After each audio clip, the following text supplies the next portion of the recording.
Hi everyone and welcome back to my channel. Before I get started, I just want to mention that this video was not about alcohol inks painting. The pieces or the piece that I will be doodling on towards the end of the video was made during a alcohol inks session that Lucy Oodledoo and I did over the summer when we set up everything outside on the balcony because I am super allergic to the alcohol inks fumes. And by the way, Lucy also posted a video today on her channel, so I will link everything below so that you can go and check her out, and I will be talking about what we did a little bit later on. So what this video is about is testing out some of the markers that I have in my stash to see if they would be a good fit for doodling over alcohol inks, more specifically on yupo paper, and whether they would be permanent or not. I do seal my alcohol inks pieces, but what I use is KMR varnish by Krylon, and it is a workable fixative, which means that it can always be reworked. So in terms of sealing the markers, I'm not entirely sure. So to be on the safe side, I'd rather use something that I know is permanent and waterproof. And I will also include in the description the names of the markers that I think are the best after I ran my tests.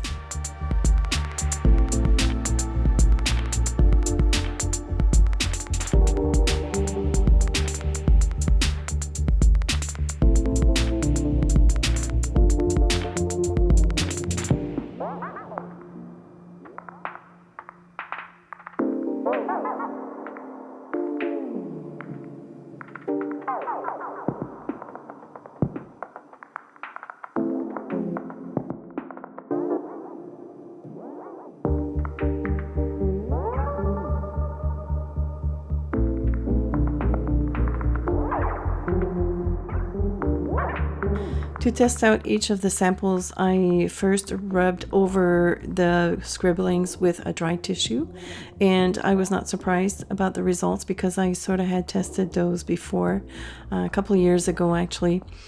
A lot of people think that the Pitt Artist Pen, because it is made of India ink, will be permanent, but it's not. Even just with the dry tissue, it smudged quite a bit, as well as the pocket brush pen by Pentel, which also has India ink.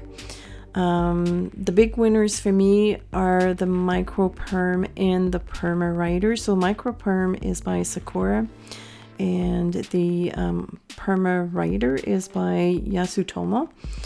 The IDENTI-PEN, also by SAKURA, is pretty good. It did smudge a tiny bit with a dry tissue, but not dramatically, so I think it'll still be okay. And of course, the paint pens, the Sharpie and the POSCA, were quite good. The Sharpie I tested was oil-based, and the POSCA, I do believe it's water-based. So here is the test with the baby wipe, which does have a little bit of alcohol in it. And again, the IDENTI-PEN by Sakura stayed true, as well as the MICROPERM and the PERMAWRITER. Copic markers also, I was very surprised because they are alcohol based. So I'm not sure what the MICROPERM and the PERMAWRITER are made of, but they did not smudge, and they did not either smudge with the baby wipe. So those are great because you can find them in different sizes. I have a 01 tip, an 03, and an 05. I'm not sure if they make them bigger or smaller, but I mean, with these three sizes, I can do it pretty well.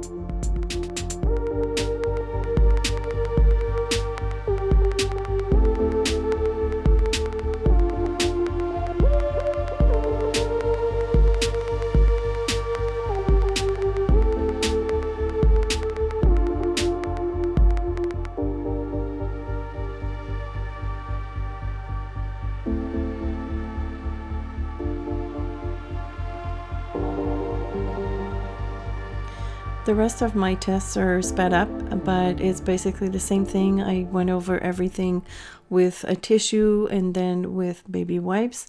And as far as the metallic pens are concerned, or markers, they were all good except for the KURETAKE brush, and unfortunately on the brush itself there is no English nor French, so I can't really tell you if it's a specific line, but it did not work well at all. It smudged quite a lot, but the rest were okay.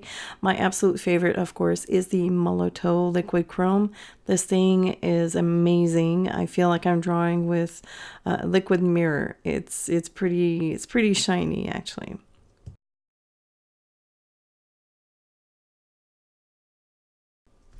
As for the white markers, I was a little bit surprised. I thought the oil-based Sharpies would be good, but I'm not sure if it was because I did not shake them well enough, although I did shake them for a pretty fair amount of time. But they were not opaque at all. The big winners are the water-based markers, whether it's the POSCA or the Sharpie. Both of them were really good. I'm showing you my tissue. This is a baby wipe to show you that the alcohol inks as well started rubbing off, because obviously the baby wipe has alcohol in it. So alcohol against alcohol, you're going to get a reaction. Something else I wanted to test out was with the colorless blender by Copic marker. I have seen people do some interesting tone on tone effect with that. What I did not anticipate is the fact that you can also not only remove some of the colors, and the degree that you'll be able to remove the color depends on how staining some of the colors are. But here I'm showing you that you can actually extend the color of one area if you don't clean up the marker tip. It will grab that color and carry it, which is pretty cool. And I was going to use that for the doodling on the piece that I'm about to show you, but I had something else in mind, so I ended up not doing it. I have an apology to make. So this is our setup, and as you can see, there is a monopod with my video camera up top. I recorded the whole thing and I deleted the whole thing, obviously by accident, but I was upset, and I'm so lucky that I have taken a picture with my phone back then, because otherwise there wouldn't have been any proof. But this was our setup. What we did is we had large sheets and we sat side by side and we were just like dropping color here and there. We just went crazy. And we also had obviously the alcohol rubbing solution. It was a bit tricky because if we wanted to blend some of the colors, we'd had to like work on the same sheet. And also at some point we had the hair dryer, because some of my side just ended up being like mud, and I had to do some corrective methods, and it was funny. We had a ton of fun. What I preferred the most was when we sectioned off the large paper and then glued them onto a piece of glass with some Scotch tape, and then worked individually, and it was a lot easier to manage. I also had some pieces of transparent yupo, which was quite interesting. I really do love the overall effect of the transparent yupo. I think the colors are a little bit more dreamy like, and I know I'm going to be using those pieces in future doodling sessions. I think some of the smaller ones would make cute little cards, or even kind of like an overlay in a planner or in a collage. So look at these two. They're so cute. I love them. Here's the piece I decided to work on. As you can see, there's silver on it, and that was also created with the silver alcohol inks by Ranger, and I really like the way it turned out, and I do love these colors together. So for the doodling, I decided to go with the PERMAWRITER. This is the 01 tip, and a little bit further on I'm going to use the 03, I believe, to make some of the trees a little bit darker so that they come a little bit more to the foreground.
I'm now using the POSCA pen to add some dots on these branches, and when I looked at the finished piece, I thought it was too much. I went ahead and finished it all, but it was so confusing. There's so many circles on the painting already, and then adding these different sizes of dots in the white spaces, which was so needed. The white space was needed, not the dots.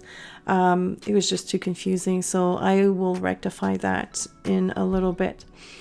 But having said that, I couldn't help myself and I had to create some dots with the liquid chrome marker. I have limited myself to this tree, however, and I could have continued because it was just so much fun.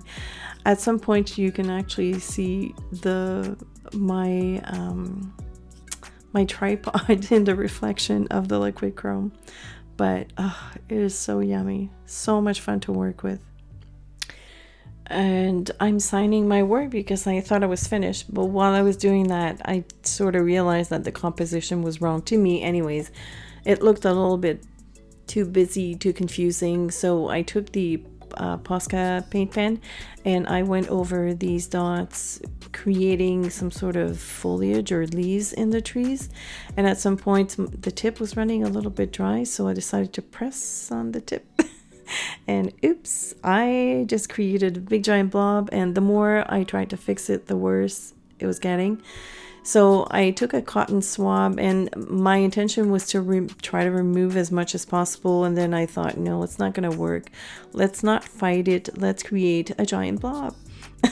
I mean, I do have large circles that were created by the alcohol inks. It's obviously not the same finish. It dries matte and not translucent at all, and I didn't want to tamper with it. I could have used a little bit of alcohol, but I didn't want to risk the chance of me being sick. So I'm learning to live with it. It's there. It's not so bad. It's just that I know it's there and my eyes go directly there. But I think it's alright. Anyways, I really do love the painting. It was fun to doodle over that. I know some people are still asking about alcohol inks and when are you going to make more. Honestly, it's going to have to wait until next summer because I can't do it inside. But I do hope that you have enjoyed this video. Again, please go check out Lucy Oodledoo's channel. She's got some great videos on there, and she also has her part of this collab. Thank you so much for watching. Thank you, my awesome patrons, for being a big part of my artistic journey and supporting my art over at Patreon. If you have any questions or comments, please feel free to leave them below, and I will see you soon.